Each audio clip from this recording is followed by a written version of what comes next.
Welcome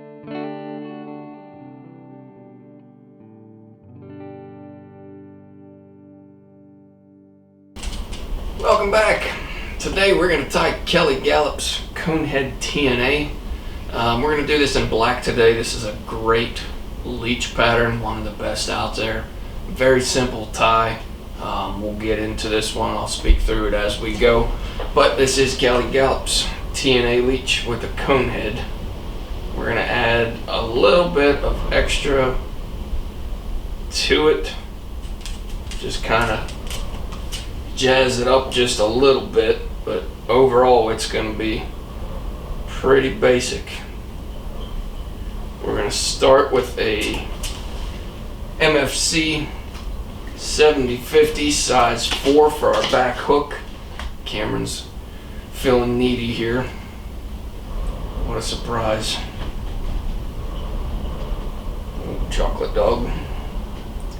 So, like I was saying, 70/50 size 4 for our back hook, and we're just going to palmer 2 pieces of Marabou, and that's going to be it for our back section. We're going to start right at our middle here and advance that forward, and I'm just going to take this with a set of Hackle pliers here. I'm just going to grab a section of this, just going to open loop this to the front. There we go. Thing was wanting to fight me just a little bit. This damn thing. Speaking of wanting to fight me, man, that thing's wobbling all over the place. That's better. That's better. Alright, like I was saying, we're just open looping that right to the front there. A couple of weeks back we did the original T&A without the cone head. This one gives a little bit more weight, a little different profile at the front. I go back and forth to which one of these I like the best. It really all depends. Like if I'm fishing some more shallow water, then I'm definitely not going to have the cone head. Or if I do have a cone, it's going to be a brass, not tungsten. If I want to jig something in some moderately deep water, then I'll go with the cone head version of this one. Let me see. We'll keep those 2 for the front. This one looks decent here. Went through and pre-selected these ones. That way it'll cut down on the time of the video slightly, and also that pack that I have just isn't the best, so really wanted to get something good for Palmer and Marabou. I was just gonna go with a brush, but I figured, well, we'll just do this how it was originally done, so we're going with the Palmered section, or the Palmered Marabou on this. Cradle's just wobbling all over the place. Once again, we're just going to take this and we're going to wrap this all the way to the front. The wraps don't have to be one right in front of the next.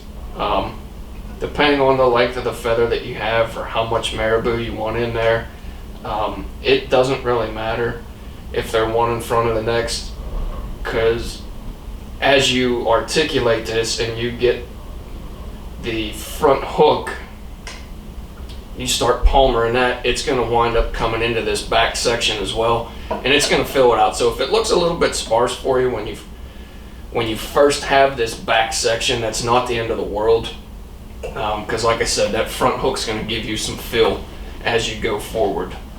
So I'm just going to preen all of these fibers back here, get all of these back, and then just a couple of wraps right in the front to peel those back a little bit more, and then clean that up with a few wraps, and our back hook's done. 2, 3, 4.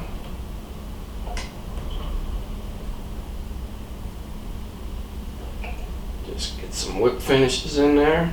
Cut that off, and then find a black marker here. I'm just going to touch this up.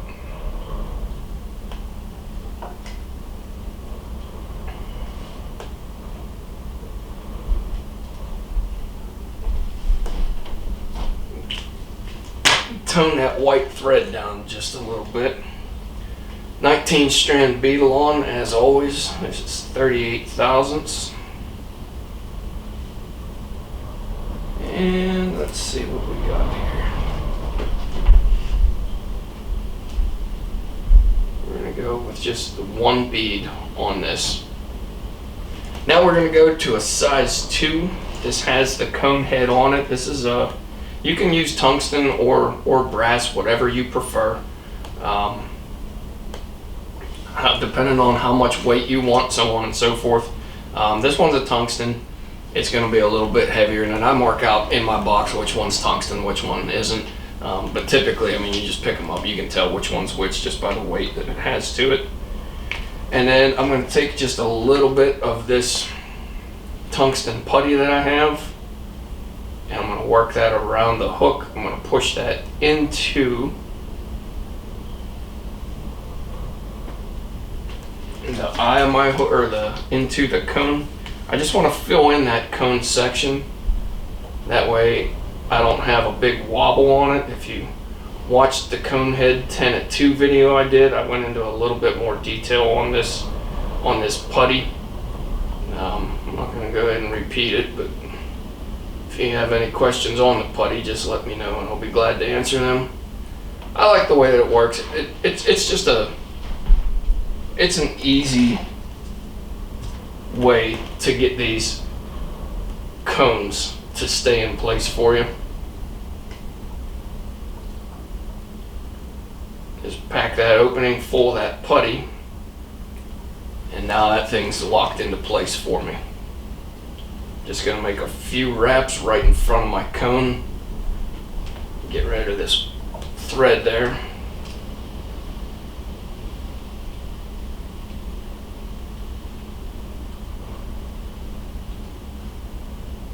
And then I'm going to advance my thread to the back here. I just want to get a little bit of a thread base down for when I go to tie in my wire. Something for it to grab onto so it's not going straight to the bare hook. It's not going to be real slick. Gives me a little bit more security on there. Even up those wires, make sure that they're running parallel for you. Get the distance that you want. I want just about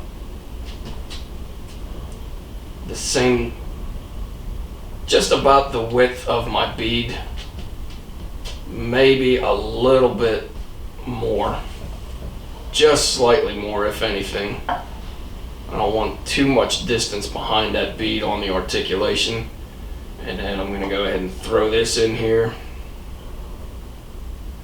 Get that out of the way so I can put my thumb through it here in a little bit.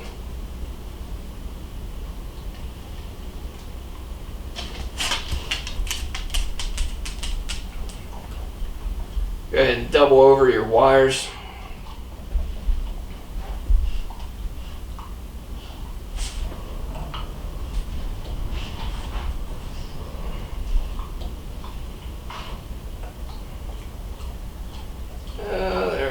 Struggling with that one a little bit.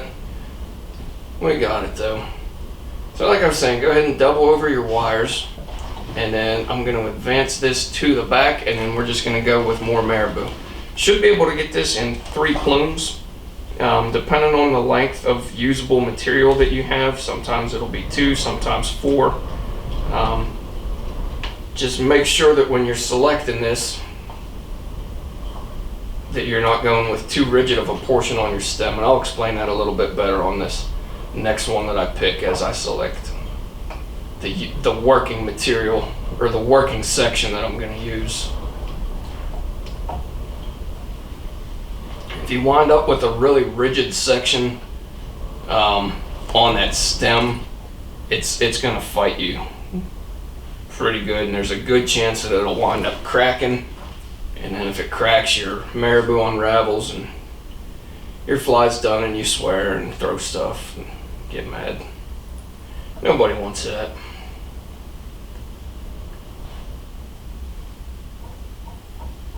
Alright, so just moving forward on this, like I said before, just open loop this. No need to go one wrap right in front of the next. We're going to peel everything back as we go anyhow. I just want to open loop that, get some nice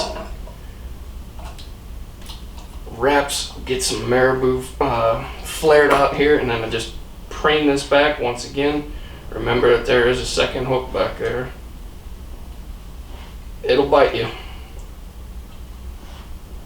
Alright, and then I'm going to work that back just in front of the barb of the hook, or just in front of the hook point. I just want that stuff going back in there a little bit. It's starting to fill in that back section. Before I go any further, if you wanted to throw some flash in here prior to that plume of Marabou we just tied in, that would be your place to put it in. When I do the yellows or the whites, olives, sometimes olive, I'll put some flash in there. Typically on the black, I don't put any flash in there. If it's black, I'm probably fishing it on a dark day. I don't really want a bunch of flash in there. Every once in a while I'll throw a little bit in there, but for the most part, the black T&As, I don't really put a ton of flash in them. So, now with this piece right here, like I was saying before, when you're selecting this, find this rigid section down here. This section right here is not going to be usable for you. So hold on to that rigid section, and then I come up here and you can see where that natural bend is right there. The natural bend to that is going to be your usable section. Everything from there up is going to be usable. From there below, it's not going to be any good for you. That'll be the portion of the stem that'll crack for you, and your fly will unravel and you have to toss it out. So just find that nice bend in that feather. It's the same thing when you're selecting schlopping or anything like that. You want to have some flexibility in there so it's not gonna break on you. So now back to Palmer in this section here. I'm just gonna pick this out. This one's a little bit webbier. I like to go, if I can, depending on the material that I have, if I can find some good webby materials or good webby feathers, I put them toward the front. I just like as it builds a little bit more bulk in the front, it gets a little bit thicker, and I just like the way that looks. So if I have my more sparse stuff is going to be in the back, and then as I build the fly, I get more bulk toward the front.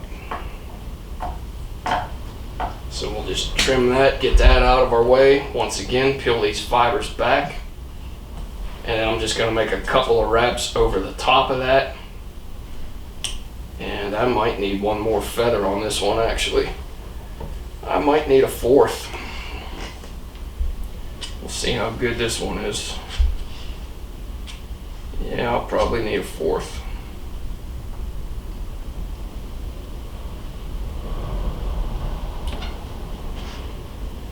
Alright, we'll get that tied in.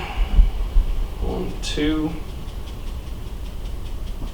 Just take that right up to the front, and then once again we'll half hitch.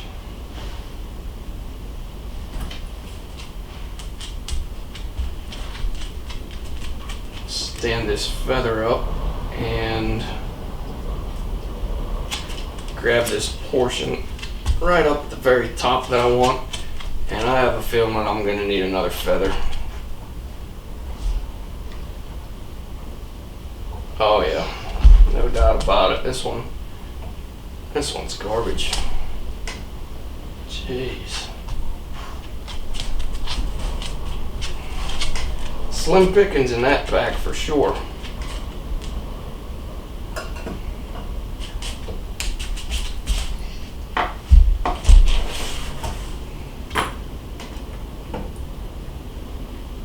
Once again, just take this back, and because I'm going to be selecting one more feather, I can take it back further than what I typically would, with which would be my second feather. So I'm going to take that back a little further.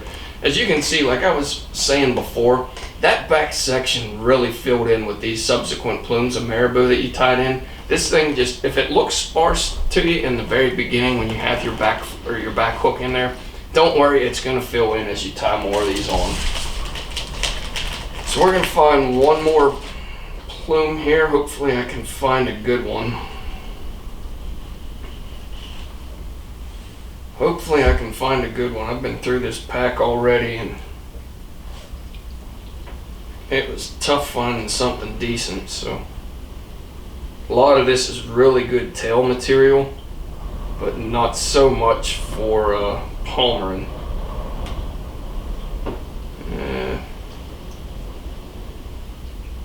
Nope.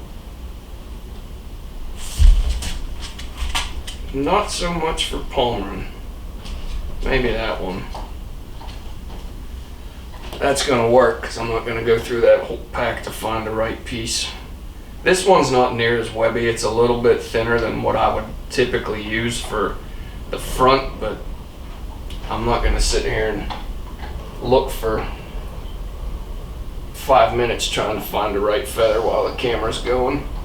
So we'll just get that tied in there. Take this to the front. Get that back out of the way.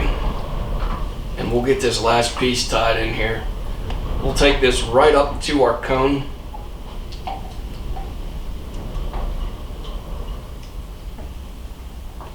I just want to open loop this right to the cone. Like I was saying, peel those fibers back a little bit. Peel that back one more time and see if I can get one more decent wrap in there. That looks pretty good. That looks pretty good. Now I just want to trim that off. I want to peel these fibers back just slightly. I'm going to come back maybe 1/8 of an inch just to get those fibers to lay where I want them. I'm going to have a little bit of a gap right there, but we'll fill all that in here in a minute. So there you can see we've got all of our feathers going back. There's that slight gap that we're looking at there. We'll wet those down. Now before I go putting those feathers in here, or those that ice dub to fill that gap in, what I want to do is just find 2 grizzly, purple grizzly feathers. Hey, girls. Hey, knock it off. Madison, knock it off. Oh, here we go.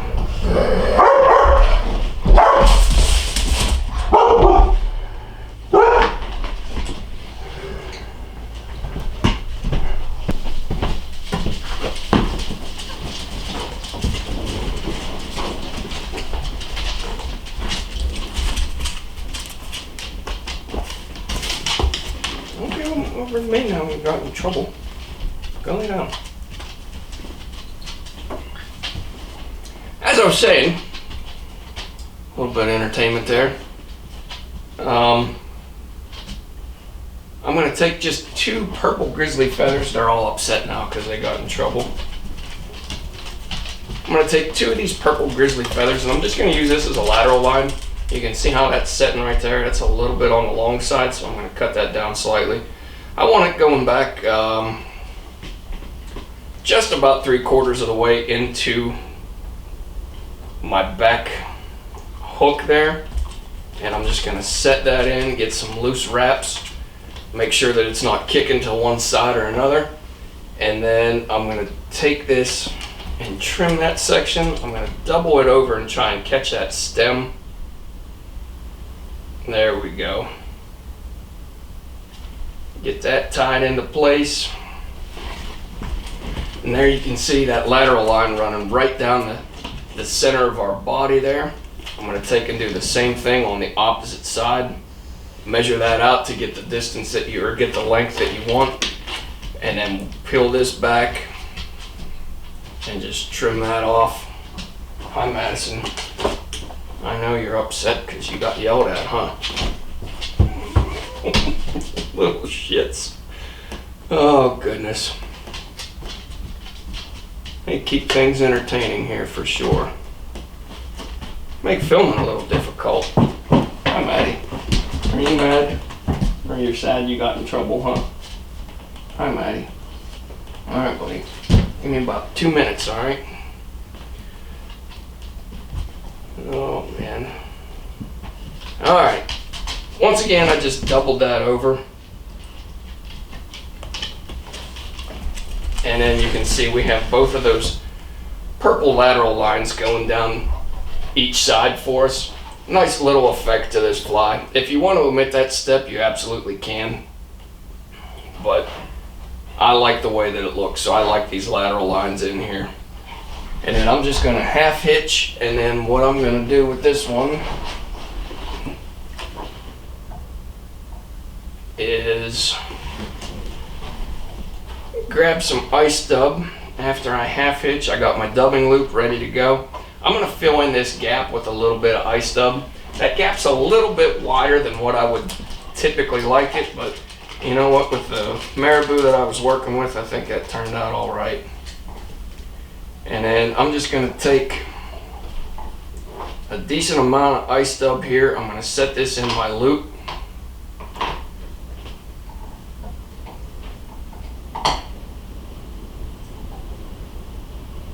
And get that right where it sits. Just going to twist that up a little bit. I don't want that loop really tight, so I'm going to keep it just about how it is right there. And then I'm just going to go right up to my cone head here. And that's going to be good right there. And 1, 2. We're set right there. Everything looks good. Like I said, that section is a little bit wider than what I would like it, but overall I'm pretty happy with it. I would like for it to be maybe about half of what it is. But what that does when you do this is it does cut down that gap, even if it is a little bit to the right how I would have preferred it. And then you're also able to take and grab this stuff and bring this flash. Like I said before, I'm not real keen on flash on black, but with this ice dub, you can get away with some subtle flash on this, and it really makes a good look to the pattern. It also has like a little collar effect to it. Let me see there. I'm pretty happy with how that's sitting. So, let me get this cradle and this stuff out of the background. We'll give this thing a spin, and I'm going to go give the dogs some attention because they're getting a little rowdy. So, there we have our black T&A, or black Conehead T&A with the purple lateral lines to it, the ice dub in the front. Get 1 or 2 feathers are a little unruly there. We got them straightened out. But like I was saying, that's Kelly Galloup's Conehead T&A. If you guys have any questions or comments, leave them with me and I'll get back to you. But thanks as always for watching, and we'll catch you next Wednesday.